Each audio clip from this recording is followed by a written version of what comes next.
दोस्तों नमस्कार, मैं अनिरुद्ध चौहान। स्वागत आप सभी का गांव गोहान में। गन्ने की पेमेंट शामली मिल की अभी तक बकाया है। जिस तरीके से किसानों ने लगातार 2 साल तक धरने प्रदर्शन किए, उसके बावजूद भी चारों तरफ से केवल और केवल इस तरह के लुभावने और डरावने प्रलोभन मिलते रहे, जिससे किसान अभी भी त्रस्त है।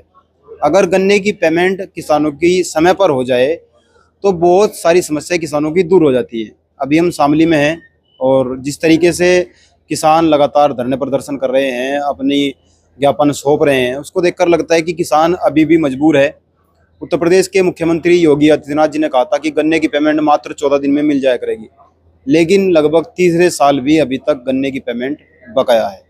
मिल वाले लगातार नए नए प्रलोभन देते हैं, जिसकी वजह से किसानों को जो उन समस्याओं का सामना करना पड़ता है। एक तरफ खाद की मार है, एक तरफ बिजली की मार है, दूसरी तरफ गन्ना पेमेंट समय पर न मिलने की मार है। किसान ऐसे में बड़े नाराज हैं और किसानों से बात करेंगे, उनको क्या लगता है और आज किस लिए यहाँ पर आए हैं। नमस्कार। नमस्कार जी। पिछले 3 सालों का इस तरह ही हो रहा है, लगातार बार बार किसान आते हैं, धरने प्रदर्शन करते हैं और फिर चले जाते हैं। आज किस लिए आए? देखो, हम जो हैं पिछले 3 सालों से ही गन्ने के भुगतान की लड़ाई लड़ रहे थे। अब हमें काफ़ी सफलता भी मिली, शामली चीनी मिल बिक गया और उसका पिछले साल का नियमित भुगतान हुआ। लेकिन जो 22-23 का भुगतान है उसकी अभी एक किस्त करीब 25-27 करोड़ के करीब की वो रुकी हुई है। तो एक तो ये मांग है कि वो इस पेराई सत्र के शुरू होने से पहले पहले वो पुराना भुगतान साफ कर दें। दूसरा, थाना भवन और जो ऊन चीनी मिल है वे तो घोर अनियमितता बरत रहे हैं। वे तो हर साल, उनकी तो 10-15 सालों से ऐसी स्थिति चल रही है कि पेराई सत्र शुरू हो जाए और पुराना भुगतान भी बचा रह जाता है। तो उनके लिए भी जो है आज ज्ञापन दे रहे हैं हम डीएम साहब को कि भाई उनकी में भी सुधार हो और उनका भी इस सत्र के चलने से पहले पहले सारा भुगतान हो जाए। दूसरा, इसी संबंध में अगर हमारी दिवाली से पहले ये मांग नहीं मानी जाती तो 13 तारीख को, आने वाली 13 तारीख को जिला गन्ना अधिकारी कार्यालय पे तीनों मिलों के जो गन्ना किसान हैं वे सब जो हैं एक बड़ी पंचायत करेंगे गन्ना समिति शामली में, और इस संबंध में प्रशासन को आगाह करा जाएगा। इसीलिए आज जो है ये ज्ञापन उसी संबंध में हम देने आए हैं। एक ज्ञापन मुख्यमंत्री के नाम भी है, क्योंकि लगातार बीमारियों के चलते जो है गन्ने की लागत बढ़ गई, मजदूरी भी बढ़ गई और पिछले कई सालों से गन्ने का रेट नहीं बढ़ाया गया।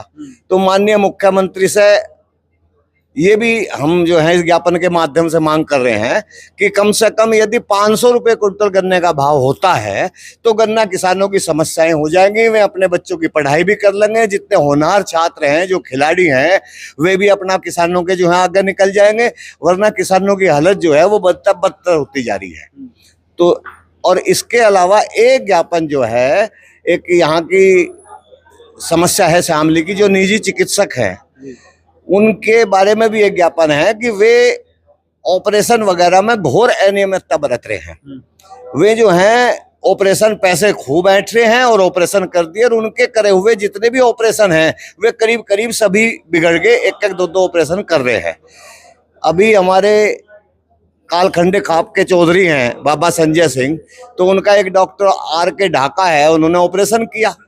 अब वो ऑपरेशन बिगड़ गया, कुछ दिन बाद पस आनी शुरू होगी, कहने लगे जी एक और ऑपरेशन कर दिया। और जिस हॉस्पिटल में ऑपरेशन करा वहां से वो इतनी धूल और इतनी गंदगी थी, उनका वो फिर इन्फेक्शन हो गया। उस स्थिति में उन पर से पैसे भी पूरे आठ लिए। उनका तीसरा ऑपरेशन उन्होंने मुजफ्फरनगर किसी निजी चिकित्सक से करवाया। वो कह रहा कि एक और ऑपरेशन करेंगे, मतलब, और हालत उनकी अब भी वे पिछले 6 महीने से चारपाई पे मौजूद है। और खाली ये बाबा की नहीं है, ऐसी और भी शामली जितनी भी R.K. ढाका ने कम से कम 10 ऑपरेशन ऐसे हैं जो कर रखे हैं और जिनमें अनियमितता। तो उनके लिए भी हम डीएम साहब को एक ज्ञापन दे रहे कि सभी चिकित्सकों की, खासतौर से R.K. ढाका की, उच्च स्तरीय जांच कराई जाए और जो भी उन पर कठोर से कठोर कार्रवाई की जाए। चौधरी साहब, कितने दिन तक चलता रहेगा ये कार्यक्रम मिल वाला? तो भाई इतना पेमेंट नहीं मिलता, इतना चलता ही रहेगा और पेमेंट मुझे देना पड़ेगा ना, नहीं फिर हमें धरना पकड़ना पड़ेगा।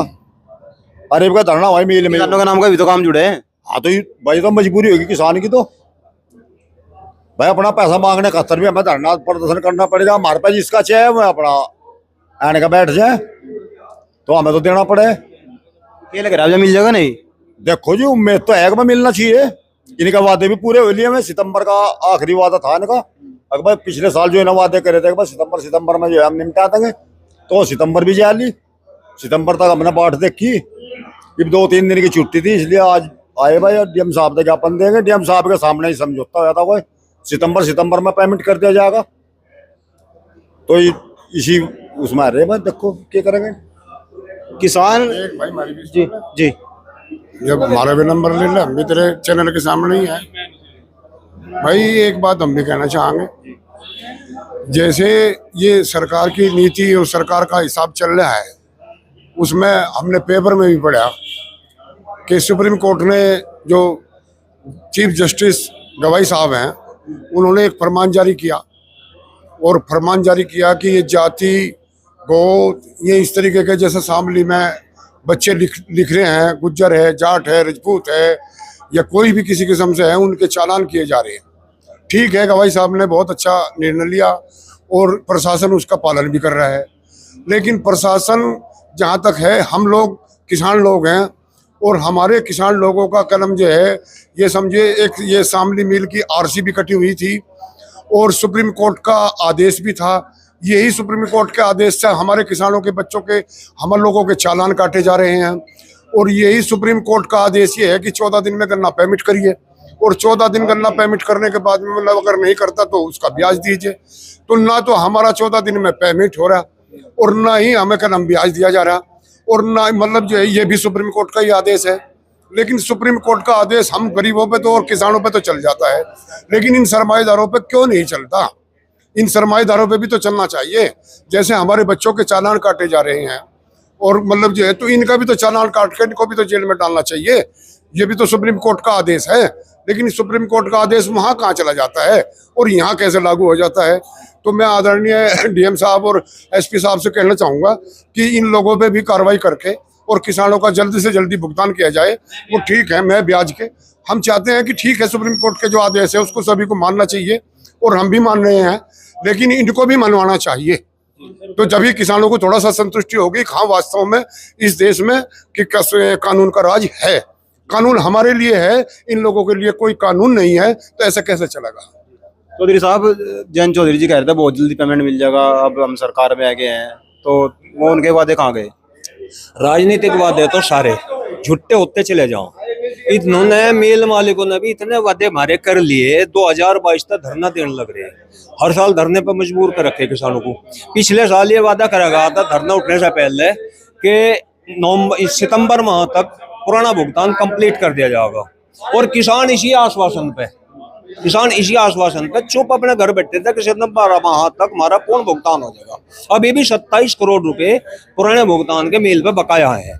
सितंबर पूरा जाने के बाद में आज 3 अक्टूबर को किसानों को के कान थे भाई, ये तो लेकर बैठ के पेमेंट को, अब तो न जाने कब का कब लेके जाओगे से। और मेरा मानना ये है कि अब इस चक्कर में है, ये किसी तरह फैक्ट्री चल जा, नया भुगतान तो देना शुरू कर देंगे और पुराने को लेकर बैठ जाएंगे। ऐसा कैसे चल जाएगा? हम चलने नहीं देंगे।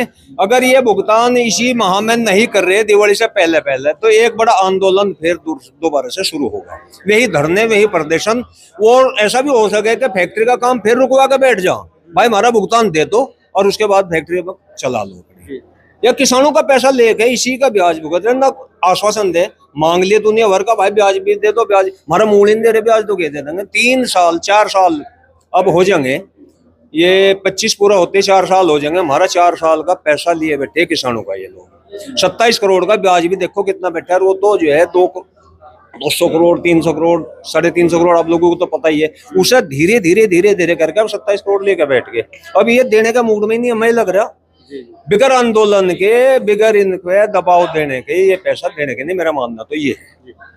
किसानों से हम गांव में जाकर भी बात करने की कोशिश करेंगे, उनको क्या लगता है गन्ने की जो बकाया पेमेंट है उसके लिए वो क्या सोचते हैं। आप जुड़े हैं गांव गवांड के साथ। जय हिंद, जय भारत।